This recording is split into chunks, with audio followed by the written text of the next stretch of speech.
तो महाराज श्री सुखदेव जी महाराज कहते हैं कि परीक्षित, कर्दम ऋषि की आंख खुली, सामने देवहूति मैया को देखा। देवहूति से कहा, देवी घर नहीं गई, क्यों जाती, सब कुछ यही है। ऐसे सुंदर विचार उसी समय उनकी इच्छा पूर्ण करने को कामक विमान की रचना करी। श्री कर्दम ऋषि ने कामक विमान की रचना करी। और कामक विमान सबसे पहले भारत देश में किसी ने विमान की रचना करी तो वो करी श्री कर्दम ऋषि। सुखदेव जी महाराज कहते हैं तृतीय स्कंद के 23वें अध्याय के 12वें श्लोक में श्री सुखदेव जी ने कहा कि प्रियाया प्रिय मन विक्षण कर्दमो योगमाय स्थित विमानं कामकं छत्रास्त ह्रीर्जा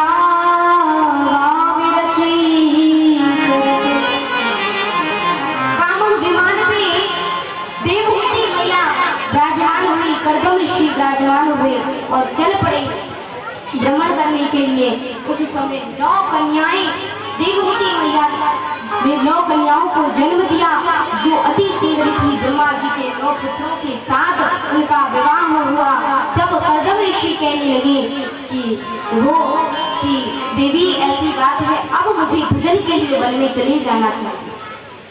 तब माता देवहूति कहने लगी कि स्वामी एक पुत्र हो जाए फिर चली जाना।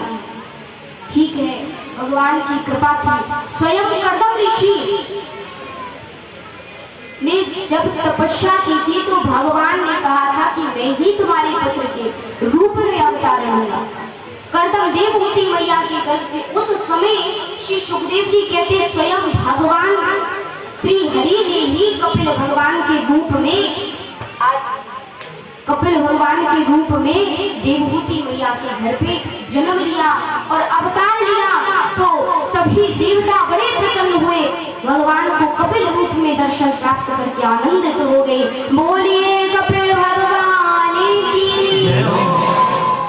कपिल भगवान का प्राकट्य हुआ तो सभी देवताओं ने फूलों की वर्षा कर दी।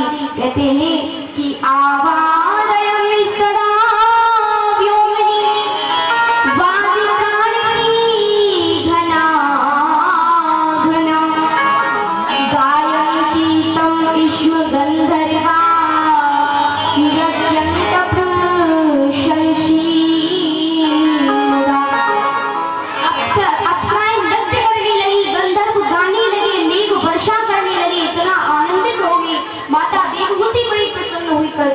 बड़े प्रसन्न हुए। उस समय 9 कन्याओं का विवाह तो हो गया, उसके पश्चात पुत्र भी हुआ। तो अब कर्दम ऋषि कहते अब मैं वन को जाकर भगवान का खूब भजन करके उनको प्राप्त करूंगा। तब कर्दम ऋषि चले गए। एक दिन कपिल भगवान विराजमान थे अपने आसन पर। तो माता देवहूति स्नान करके आई, कपिल को देखा, आज सामने बैठ गई और मैया ने पुत्र कपिल का पूजन किया। पूजन करके कपिल जी विराजमान है तो उनका पूजन किया और कहते हैं यहीं से प्रारंभ होता है कपिल देवहूति संवाद। तो सुखदेव जी कहते हैं कि निर्विघ्ना नितराम भूमन्न सदित यह दर्शनात् येन संभवाभिन न प्रपन्न माधव तमः प्रभु। यह प्रसंग बड़ी गौर से सुनने का है। माता देवहूति ने प्रश्न किए, अनेक प्रश्न किए, जो भी मन में उठ रहे थे प्रश्न, जिनका समाधान माता देवहूति को करना था, वो सब प्रश्न किए। कहती है माता देवहूति कि प्रभु हमारी जो प्रश्न है उनका समाधान कृपा करके आप कीजिए। जो हमारी इंद्रियां हैं हमें बड़ी विचलित करती हैं, बड़ी सताती हैं। 5 ज्ञानेंद्रियां, 5 कर्मेंद्रियां सब मुझे अपनी अपनी ओर खींचती हैं। कान कहते हैं ये ऐसा सुनो, आंख कहती है ऐसा देखो। हाँ भक्तों, हर एक इंद्रियां हमें अपनी अपनी तरफ खींचती है, लेकिन विभूति कहती है मैं किसकी मानूं।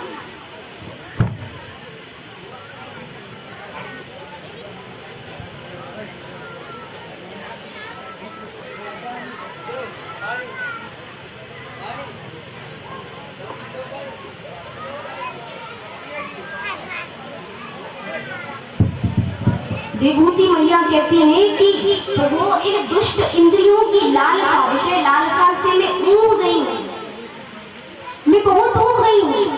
इनकी इच्छा पूरी करते करते मैं घोर अज्ञान अंधकार में पड़ी हुई हूँ। क्या करूं, मुझे मार्गदर्शन करोगे। तो तब श्री कपिल भगवान कहते हैं कि माता देखिए, हमें जब हमारी इंद्रियां हमें अपनी अपनी तरफ खींचती है तो हम बड़ी दुखी होते हैं, लेकिन उसके लिए कपिल भगवान कहते हैं कि सुख दुख की निवृत्ति का जो उपाय है वह है योग अध्यात्म के पुंसाम मतो निष्क्रिय साय में अत्यंतो परितर्यत्र दुःखस्य सुखस्य।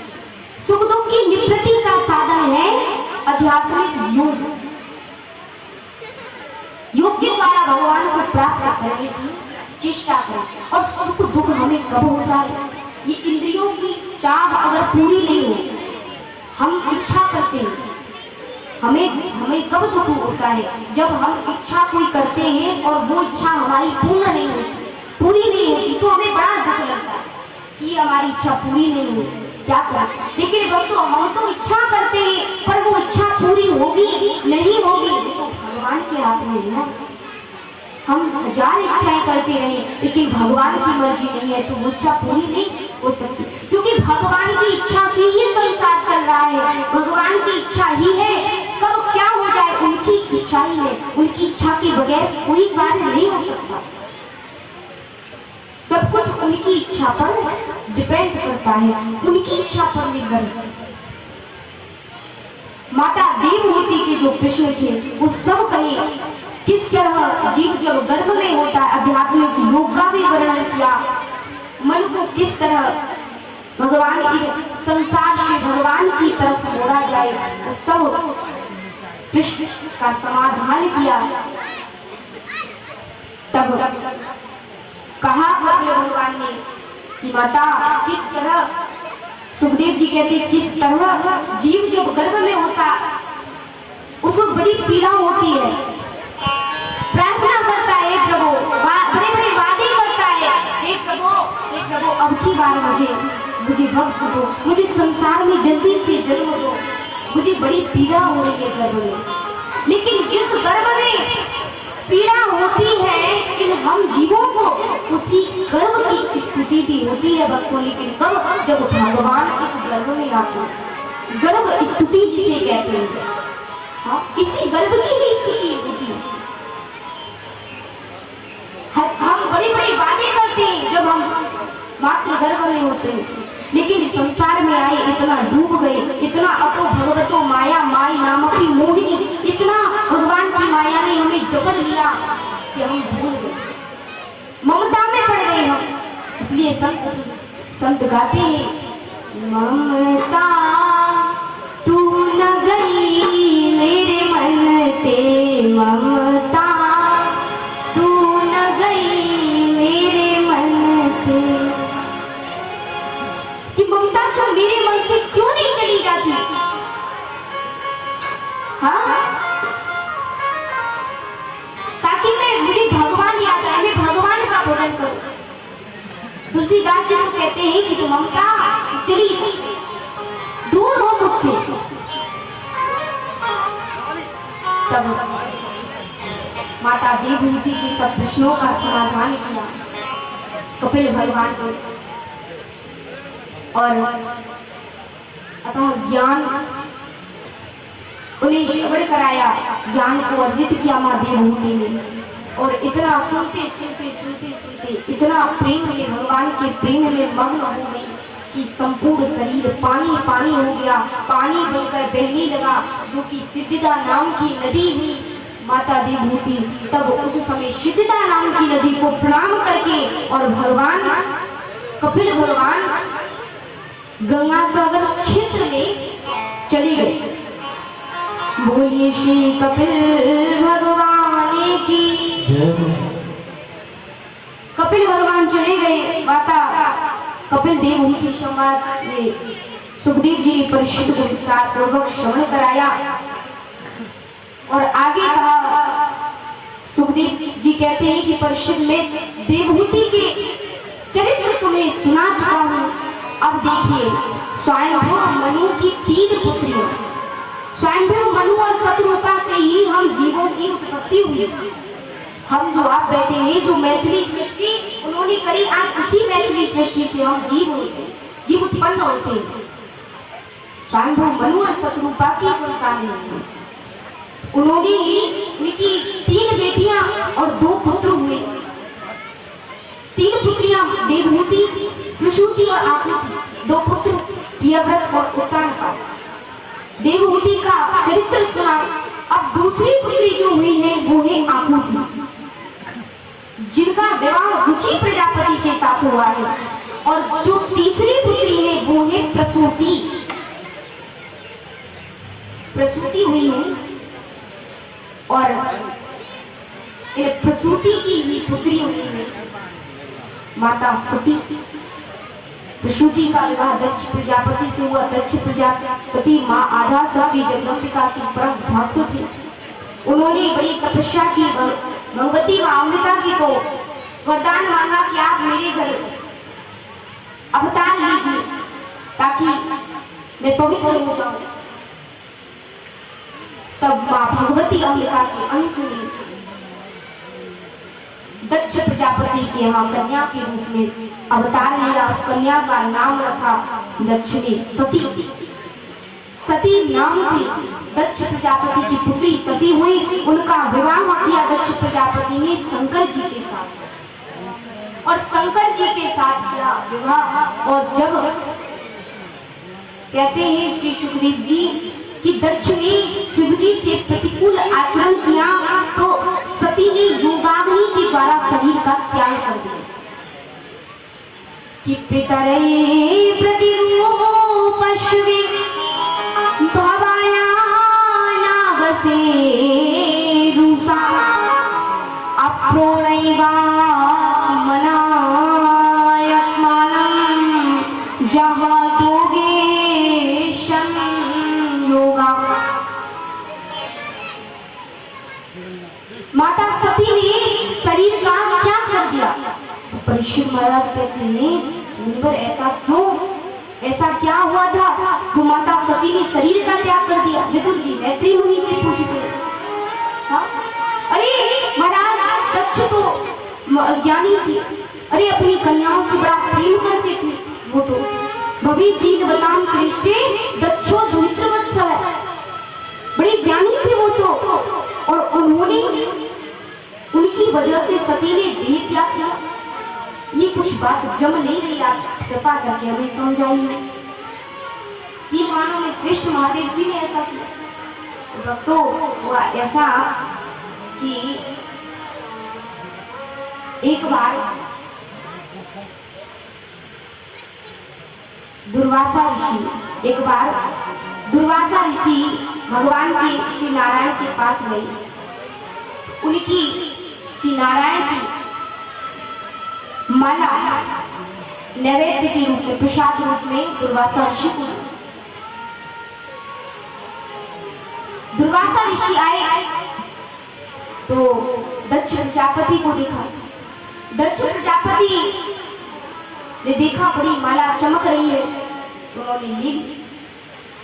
लेकिन उस माला को पास में रख करके अपनी चारपाई पर रख दिया उन्होंने और पत्नी के साथ सहवास किया। तो उस समय भगवान शंकर बड़े क्रोधित हुए। तो उस समय श्राप दे दिया कि जा दक्ष ने ऐसा किया है, उसे बड़ा कष्ट भोगना पड़ेगा। उस समय दक्ष को बड़ा ही क्रोध आया, माता सती को भी क्रोध आया। एक बार क्या हुआ कि एक सभा लग रही थी, उस सभा में सभी देवता पधारे थे, सभी बड़े बड़े ब्रह्म ऋषि पधारे थे, पूरा विश्व सृजाम सत्य समेता परम ऋषि तथा मरगड़ा सर्वी सानगा मुनयोगनय, बड़े बड़े ब्रह्म ऋषि पधारे थे, सभी देवता उस सभा में विराजमान हैं। तो तब शंकर जी, विष्णु भगवान और ब्रह्मा जी ऊंचे आसन पर विराजमान है, बाकी सब नीचे सभा में, बाकी सब नीचे आसन पर विराजमान, बाकी सब देवता। तो उस समय जब सभी देवता विराजमान थे, उस समय दक्ष प्रजापति का आगमन। अब दक्ष प्रजापति को देखा सब देवताओं ने, उठकर स्वागत किया, आदर सत्कार किया। भाई कोई प्रतिष्ठित आदमी आए, वो व्यक्ति पधारे तो सभी स्वागत करते हैं उनका हाथ जोड़कर। तो सभी ने देवताओं ने अपने अपने आसनों से उठे और उनका हाथ जोड़कर स्वागत करने लगे, पुष्प वर्षा करने लगे। दक्ष प्रजापति को बड़ा आनंद आया, लेकिन ब्रह्मा जी ने नहीं किया। सोचा कि अपना पुत्र है तो प्रणाम किया जाए, और शंकर जी ने और विष्णु भगवान ने भी नहीं किया। और शंकर जी ने भी सोचा ससुर महाराज है तो मानसिक प्रणाम कर लिया जाए, लेकिन ससुर महाराज को कहाँ मानसिक प्रणाम जचता। ससुर जी तो बड़े ही क्रोधित हो गए। चलो ठीक है, ब्रह्मा जी ने नहीं किया, विष्णु जी ने नहीं किया, लेकिन शंकर, अरे मेरा दामाद लगता है, उसने मेरा स्वागत सम्मान नहीं किया, अपने ससुर का सम्मान नहीं किया। और अब दक्ष प्रजापति बड़े क्रोधित हो गए। दक्ष प्रजापति को बड़ा क्रोध आया, टेढ़ी नजर से देखने लगे शंकर जी की तरफ, टेढ़ी नजर से देखा। भागवत जी के चौथे स्कंद के दूसरे अध्याय के तीसरे श्लोक में लिखा है कि कैसे दक्ष प्रजापति टेढ़ी नजर से देख रहे शंकर जी की तरफ, और शंकर जी मुस्कुरा रहे आराम से कि प्राण निशन्नं दृष्ट्वा नामश्या तदनान्ततः उवाच वामं चक्षुर्क्रियामा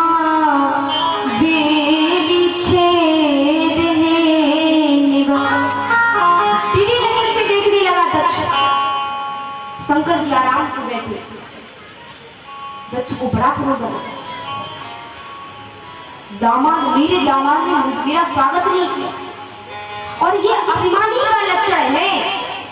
उसका सम्मान की भूख अभिमानी को होती है। अभिमानी व्यक्ति को लगता है इसने मेरा सम्मान नहीं किया, इसने मेरा अपमान किया, इसने मेरा कहा कि ये अभिमानी का लक्षण है। इसलिए कभी सम्मान अपमान की भूख तो होनी ही नहीं चाहिए। हर व्यक्ति को समझना चाहिए कि भाई सम्मान अपमान किसी लगा। आप दक्ष को ना ये शंकर जी नहीं सत्कार किया, नहीं प्रणाम किया, उठे नहीं अपने आसन से, तो दक्ष को लगा कि इसने मेरा अपमान किया, मेरा अपमान किया, और ये अभिमानी का लक्षण है। भाई किसका अपमान समझते हो? अगर इस शरीर का अपमान समझते हो तो सोचो, ये शरीर, आत्मा का अपमान कोई कर नहीं सकता और शरीर का अपमान हो नहीं सकता, क्योंकि शरीर का अपमान, तो शरीर जब प्राण निकल जाए शरीर से तो शरीर पड़ा है, इसमें कोई ठोकर भी मार देना तो फिर ये शरीर कुछ नहीं कहता, क्योंकि ये हमारा है ही नहीं। तो हम अपमान किसका समझते हैं? और अपमान किसी अपना, जिससे ये शरीर मेरा, जो इस शरीर को मेरा मानता, उसी लगता है कि मेरा अपमान हुआ है। ऐसा मैं नहीं कहती। भागवत जी के 7वें स्कंद के प्रथम अध्याय के 23वें श्लोक में लिखा है कि हिंसा कदम मानेन दंत पारुष्य यौर यथा वैसम्य विहि भूतानां ममावमिति पार्थिव। जिसको शरीर, जिसने इस शरीर को मैं मेरा माना है, उसे लगता है कि मेरा अपमान हुआ। दक्ष प्रजापति को लगा कि मेरा अपमान हुआ है, अब लगा गाली देने। शंकर जी को गाली देने लगा। अच्छा हूँ। दक्ष प्रजापति कहता है मैं सब जानता हूँ, मैंने बड़ा पाप कर्म किया, मुझसे बड़ा मेरे हाथों अनर्थ हो गया। मैंने अपनी पुत्री, अपनी सुशील पुत्री का विवाह इस महादेव के साथ किया, इस शंकर के साथ किया। अब सत्य कहने लगा दक्ष प्रजापति, अब सत्य कहने लगे दक्ष शंकर जी। कहते हैं कि तस्मा उन्माद नासाय नष्ट सोचाय दुर्ह। अरे मैंने ब्रह्मा जी के बहकावे में आकर इतना बड़ा पाप किया, उस समय मुझ में अक्ल क्यों नहीं आई जिस समय मैंने अपनी पुत्री का हाथ इस शंकर के हाथ में दिया। बहुत बड़ा अनर्थ कर दिया। अरे देखो तो सही कैसे मूर्ख की तरह बैठा हुआ है, कैसे मूर्खों की तरह ये बैठा हुआ है। शंकर जी का अपमान करा, भरी सभा में शंकर जी का अपमान कर दिया दक्ष प्रजापति ने। कहता है दक्ष प्रजापति कहते हैं कि ऐसे श्रेष्ठता प्राप्त हो जन्मे नेत्र गृहीत। देखो देखो इस बंदर किसी नेत्रों वाले को देखो तो सही, कैसे जड़ों की तरफ बैठे हुआ है, अब इनसे कोई फर्क नहीं पड़ रहा है। हाँ? इसे मैं कैसे अपना पुत्र मानूं? हाँ? ये मेरा पुत्र नहीं हो सकता, इसने भरी सभा में मेरा अपमान किया है। लेकिन देखिए शंकर जी को देखिए, भरी सभा में जब शंकर जी ने दक्ष प्रजापति का स्वागत नहीं किया, उठे नहीं, मानसिक प्रणाम नहीं किया, तो दक्ष प्रजापति को अपना अपमान लगा। लेकिन भरी सभा में जो दक्ष प्रजापति शंकर जी को गाली दे रहे, वो उनका अपमान नहीं है। लेकिन कोई बात नहीं, शंकर जी इतनी सहनशील है, बैठे बैठे मुस्कुरा रहे, बैठे बैठे मुस्कुरा रहे, एक शब्द नहीं बोला उनका। हाँ भक्तों, शंकर जी मुस्कुरा रहे हैं, बताना चाहते हैं कि कोई कितना भी अपशब्द बोले, कितना भी अपमान करे, कितना भी सह लो, क्यों? क्योंकि अपमान किसका करेगा वो? कोई बात नहीं, एक ही तो गाली, दो ही तो गाली कर लेंगे, क्या फर्क पड़ता है? शंकर जी कुछ नहीं बोले, बस बैठे बैठे मुस्कुरा रहे, बैठे बैठे मुस्कुरा रहे। शंकर जी चुप रहे। हाँ, जब कोई हमें गाली देना और हम चुप रहे तो तब तक हमारा समझो हमारा केस ना भगवान की अदालत में पहुंच गया।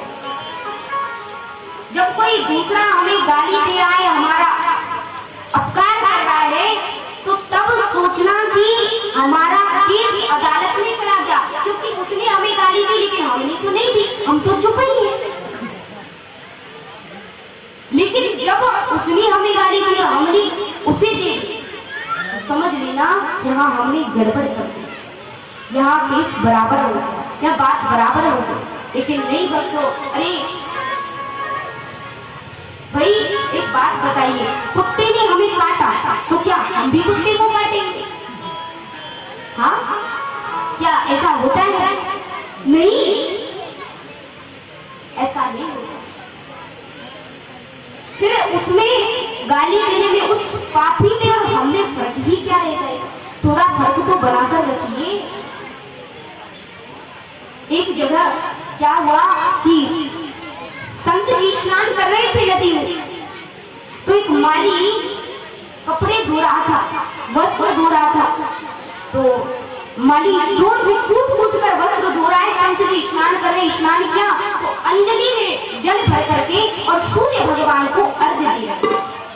तो अंजलि जब जैसी अंजलि बनाते हैं ना संत जी, तो वो माली इतनी जोर से कपड़ा को कूटता है कि उसका गंदा जल कपड़ों का उस संत की अंजलि में जाकर गिरता है। अब संत को बड़ा क्रोध आया, मन मन में सोच रहे चलो कुछ नहीं का, फिर कोई बात नहीं, बार बार उस जल को फिर डाल दूसरा जल, साफ सा जल लेकर के और फिर सूर्य भगवान को अर्घ देने लगे। तो उस माली ने फिर जोर से, उस धोबी ने जोर से फिर कूटा और उसका गंदा वस्त्रों का गंदा जल फिर संत जी की अंजलि में गया। अब ऐसे बार बार धोबी ऐसे करता रहा, बार बार संत जी अंजलि से पानी गंदे जल को गिराते और स्वच्छ जल फिर लेते, फिर जैसे ही अर्घ देते फिर यही करता। बड़ा गुस्सा आया संत जी को, लेकिन चुप रहे। ऊपर से भगवान ये दृश्य देख रहे थे। ऊपर से भगवान देख रहे थे कि देखो ये मेरे भक्त को परेशान कर रहा है धोबी। सुदर्शन चक्र को आदेश दिया, जाओ सुदर्शन और इसे जाकर देखो, ये मेरे भक्त को परेशान कर रहा है, जाकर इसका इस धोबी का सर घर से अलग कर दो। अब सुदर्शन चक्र आया महाराज, सुदर्शन चक्र आया और उस समय जिस समय वो आया सुदर्शन चक्र कुछ ही दूरी पर था, तभी संत जी की पूजा पूरी हो गई और संत जी ऐसे हाथ दोनों कमर पर रखे और कहने लगा, ए धोबी मुझे जानता नहीं मैं कौन हूँ? अरे ओए फलाने मटका मराठी सूह में तुम जानते नहीं मैं कौन हूँ? मेरे मुझे सजा रहे। धोबी कहने लगा, अरे जा जा तो होगा किसी मटका मटा दी, मैं भी कोई कम हूँ क्या? अरे ये मेरे वस्त्र नहीं राजा महाराज के वस्त्र हैं, जा जा तू अपना काम। अब महाराज सुदर्शन चक्र ने देखा और वापस लौट गए। भगवान ने पूछा, हे सुदर्शन चक्र क्यों वापस क्यों आ गए? सर धोबी का सर काट के नहीं आए?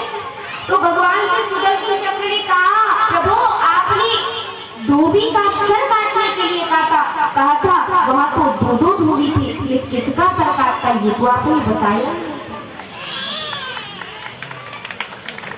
हाँ, जब तक धोबी ने जब तक धोबी संत जी के साथ गलत कर रहा था तब तक सही था, भगवान तक ये पहुंच ही गया था, लेकिन जब संत जी ने उल्टा जवाब दे दिया तब फिर बात बोल गई। इसलिए कहा, जब तुझसे न सुलझे तेरे उलझे हुए धंधे तो भगवान के हिसाब पे छोड़ दे ये बंदे, क्योंकि वही तेरी मुश्किल आसान करेगा और जो तू न कर सका वो भगवान करेगा। जिंदगी में जिंदगी का राज पाना चाहिए, जिंदगी में जिंदगी को मुस्कुराना चाहिए, जिंदगी में जिंदगी की शर्त पूरी ना हो तो जिंदगी को जिंदगी से रूठ जाना चाहिए। आज शंकर जी ने बताया कि हर परिस्थिति में मुस्कुराते रहो। दक्षिणी कितनी गाली दी लेकिन मुस्कुराना नहीं छोड़ा शंकर जी, मुस्कुराते रहे, गालियों के बंदे मुस्कुराते रहे, लेकिन एक शब्द मुंह से नहीं निकाला, कुछ नहीं बोला, कुछ नहीं कहा शंकर जी। क्योंकि भक्तों हमें मुस्कुराना चाहिए, हमें कोई कितनी भी गाली दे बस मुस्कुरा, कान बंद कर लो। कब तक गाली देगा, कब तक हमें अपशब्द कहेगा, कब तक हमें गलत बोलेगा? अभी तो उसे चुप होना ही है, ऐसा नहीं है 24 घंटे गाली देता रहता, ऐसा नहीं होगा, कभी तो उसे चुप रहना पड़ेगा। हम क्यों अपनी कुछ क्षण के लिए उसके लिए हम क्यों अपनी जिद्दिया खराब करें, क्यों अपनी जीभ को गंदी करें? भाई कोई कितना भी करे, चाहे कोई हमें गाली दे, चाहे हम पर दुख हो, चाहे हम पर संकट हो, चाहे हम पर मुसीबतें हो, लेकिन एक चीज मुस्कुराना कभी न छोड़ो। यही ब्रह्मणा और मैं कहती हूँ कि हर व्यक्ति जब से माँ के गर्भ से जन्म लेता है वहीं से मनुष्य का रोना प्रारंभ होता है। हाँ? रोता रहता है, रोता रहता है। यदि मनुष्य हंसना सीख जाए तो भक्तों समझो उसे कभी कोई जिंदगी में रोग तो हो ही नहीं सकता, कभी उसे जिंदगी में रोग होगा ही नहीं। आपने देखा होगा हर डॉक्टर की क्लिनिक में, हर हॉस्पिटल में लिखा होगा ऑलवेज स्माइल, हमेशा हंसते रहो, मुस्कुराते रहो, क्योंकि हंसने से आधे रोग घट जाते हैं, मुस्कुराने से आधे रोग घट जाते हैं। अच्छा मैं आपसे पूछती हूँ भक्तों, एक बात बताइए, 84 लाख योनियों में मानव को सबसे बड़ी चीज क्या दी भगवान ने? बोलिए, मनुष्य को सबसे बड़ी चीज क्या दी भगवान ने? बोलो भाई, बोलो ना। मुस्कुराना, ठीक, मुस्कुराना। लेकिन क्या मानव मुस्कुराता है? कई लोग तो कहते हैं अरे महाराज भगवान ने मनुष्य को सबसे बड़ी चीज बुद्धि दी है। हाँ बुद्धि दी है। तो भक्तों अगर भगवान ने मनुष्य को ही बुद्धि दी है तो बोलो भाई भाई में झगड़ा होता था, अरे उसको बुद्धि देता, बुद्धि का सही में प्रयोग करता व्यक्ति, तो क्या भाई भाई में झगड़ा होता? क्या परिवार में क्लेश मिलता? लेकिन आज देखिए हर परिवार में क्लेश मिलेगा, द्वेष मिलेगा, परिवार में झगड़ा मिलेगा, झगड़े में भी रगड़ा और रगड़ा भी तगड़ा।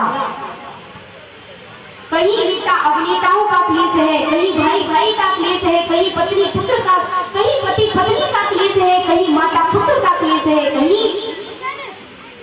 कहीं दोरानी जेठानियों का क्लेश है, कहीं सास बहू का क्लेश है, कहीं आस पड़ोसियों का क्लेश है, तो कहीं नेताओं का क्लेश है, कहीं अभिनेताओं का, कहीं देश का क्लेश है, कहीं विदेशों का क्लेश है। हर जगह क्लेश देश मिलेगा। अखबार में ये प्रतिदिन लिखा आता है कि कल उस गांव में झगड़ा हो गया, इतने लोग घायल हो गए, इतने लोगों की मृत्यु हो गई। भक्तों, यदि भगवान ने मनुष्य को सबसे बड़ी चीज बुद्धि दी और बुद्धि का वो प्रयोग करता तो इंसान कब नरसिंह नारायण बन जाता। हाँ, ये पता है भाई, बुद्धि तो दी है, लेकिन केवल मनुष्य को ही बुद्धि नहीं दी है। जिस कुत्ते की लोग सेवा करते हैं, कुत्ते पालते हैं, तो वो कुत्ते में भी बुद्धि है। मालिक के पांवों की आहट से समझ जाता है अपना है कि पराया है, समझ जाता है। क्यों समझ जाता है। लेकिन ये मनुष्य मानव ऐसा है कि मौके पे सारा खा जाए और मौका आ जाए तो भी कहता है यार डोंट नो यू, मैं तुम्हें नहीं जानता, कौन हो ये, कहां से, पहचानना बंद कर देता है। क्योंकि इसलिए अपनी बुद्धि भगवान द्वारा दी गई बुद्धि का प्रयोग ही नहीं। अरे भाई, क्यों भूल जाते हो कि केवल मनुष्य को ही बुद्धि नहीं दी है 84 लाख लोगों से।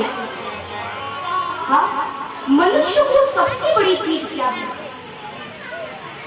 क्या दी है? मुस्कुराना। बताइए, क्या कभी आपने किसी पशु को मुस्कुराते हुए देखा? बोलो ना, अरे बोलो महाराज, भैया, ओ भैया बोलो। कभी पशु को मुस्कुराते हुए देखा? कभी पक्षी को मुस्कुराते हुए देखा? नहीं देखा होगा। हाँ, रोते हुए आपने पशु पक्षियों को भी देखा होगा, लेकिन हंसते हुए नहीं देखा होगा। एक गौ माता का बछड़ा यदि मर जाए तो गौ माता की आंखों में आंसू आते हैं, आंखों से आंसू टपकते हैं, देखा होगा आपने रोते हुए कई पशु पक्षियों, लेकिन कभी हंसते हुए नहीं देखा होगा। क्योंकि यह सबसे बड़ी चीज जो मुस्कुराना है, ये भगवान ने केवल मनुष्य को ही दी। इसलिए कहती हूँ भक्तों कि हर परिस्थिति में मुस्कुराते रहो, कभी मुस्कुराना मत छोड़ो। भूलो मत कि मुस्कुराने से आगे कष्ट कट जाते, रोग कट जाते और उल्टे 100 गुना जिंदगी और बढ़ जाती है। 100 गुना बढ़ जाती है जिंदगी में मुस्कुराने से, लेकिन फिर भी नहीं आते लोग मुंह फुलाने से। हाँ, और ध्यान रखना, मुस्कुरा करके गम के रस को जिसको पीना आ गया, समझो भक्तों इस जगत में उसको जीना आ गया। चेहरे की हंसी से हर गम को मिटा दो, बहुत कम बोलो पर सब कुछ बता दो, पर सब कुछ बता दो। मुस्कुरा कर हर परिस्थिति में मुस्कुराओ, हंसना मत छोड़ो।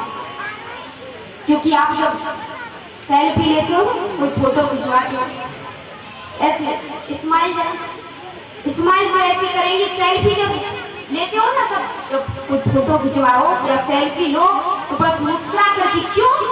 क्योंकि थोड़ी देर मुस्कुराने से हमारी फोटो अच्छी आ जाती है कि नहीं? बोलो, थोड़ी देर मुस्कुराने से हमारी सेल्फी फोटो अच्छी आ जाती है। तो समझो, अगर जिंदगी में आप मुस्कुराओगे तो आपको जिंदगी की फोटो कैसी अच्छी होगी, जिंदगी कितनी बेहतर तरीके से गुजरेगी। हाँ बोलो, बड़ा बोला करो, थोड़ा जोर से बोलिए। श्री वृंदावन बिहारी लाल की, भक्त वत्सल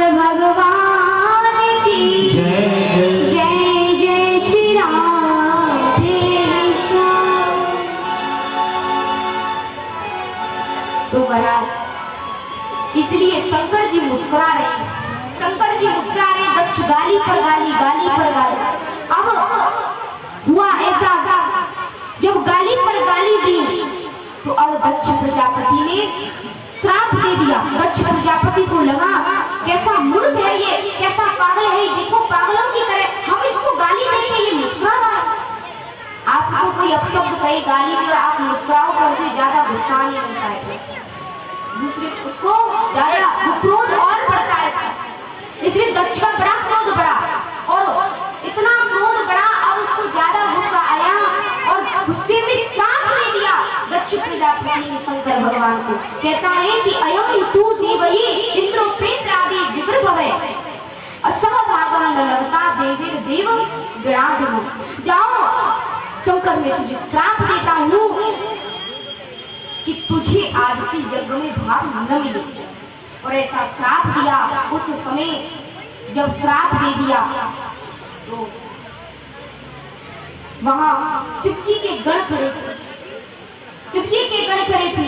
गणों ने जैसे ही अपने प्रभु का अपमान होते हुए देखा, महाराज बड़े क्रोधित हुए। आपस में अब दक्ष को श्राप दे दिया, जाओ तेरा सिर बकरी का होगा।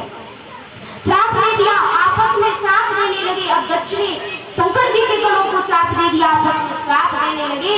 तो उस समय शंकर जी ने सोच लिया, महाराज ये तो स्वागत समारोह था, लेकिन ये स्वागत समारोह शापा शापी समारोह बन गया। अब यहाँ मेरा रहना उचित नहीं, उठकर चल दिए वहां से। शंकर जी चले गए और उस समय दक्ष प्रजापति बड़ा क्रोधित हुआ। अभी उसको शांति नहीं मिली, श्राप देकर भी शांति नहीं मिली। अब उसने बदला लेने के लिए यज्ञ का आयोजन किया, बृहस्पति नामक यज्ञ रचाया। कौन सा? बृहस्पति नामक यज्ञ। और बृहस्पति नामक यज्ञ इसलिए नहीं रचाया कि इस यज्ञ को करने से मुझे कोई पुण्य मिलेगा। किस लिए इसका आयोजन किया? ताकि मैं शंकर का अपमान करूंगा, शंकर को भुलाऊंगा नहीं। और तब सब देवताओं को निमंत्रण दिया, सब देवताओं को निमंत्रण दिया। केवल सती जी और शंकर जी को छोड़ दिया, उन दोनों को छोड़ा, बाकी सबको निमंत्रण दिया। देवताओं को, बड़े बड़े ऋषियों को, सभी ऋषि संत महात्मा आने लगे यज्ञ में। देवता अपनी अपनी पत्नियों के साथ आने लगे। और जब आने लगे तो ये बड़ी ब्रह्मणा है कि आपस में जब देवताओं को पता चला कि दक्ष प्रजापति ने अपनी ही पुत्री और अपनी दामाद को न्योता नहीं दिया, निमंत्रण नहीं दिया है, तो देवता अपनी मन से खुद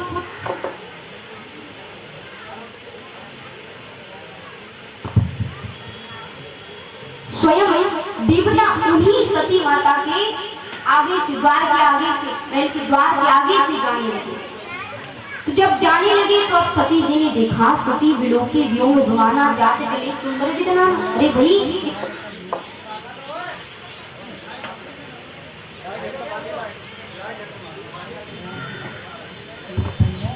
जब सती जी ने देखा तो पूछ लिया क्या हुआ, कहाँ जा रहे हो आप सब?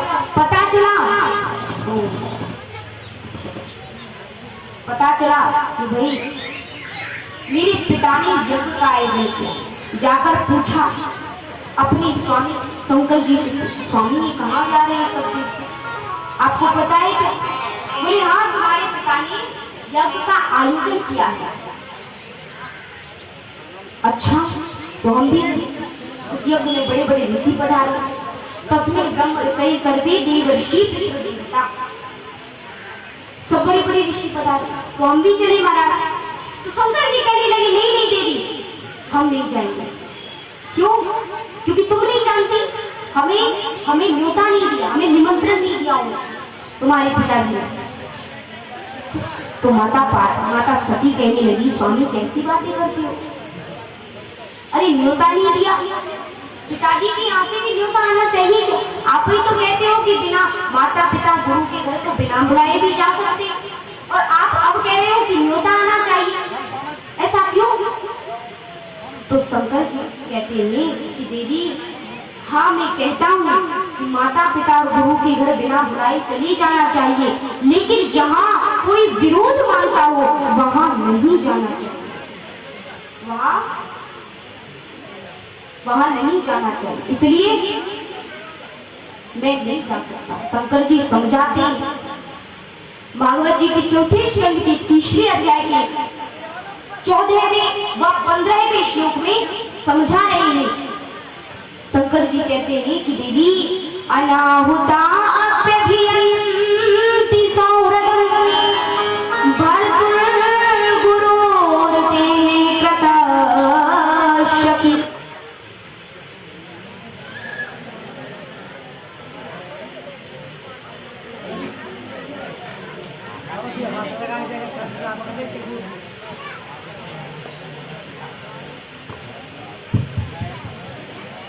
तो समझाया कि अनाहुताप्यभियन्तु सौरभं भर्तुर् गुरोर्ते प्रकाश्यति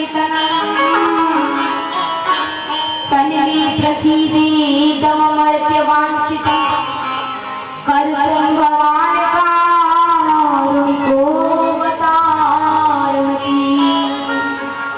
समझा देवी, वैसे बिना बुलाए चले जाना चाहिए, लेकिन जहां कोई विरोध मानता हो वहां बिना बुलाए नहीं जाना चाहिए। जहां कोई हमारे आने से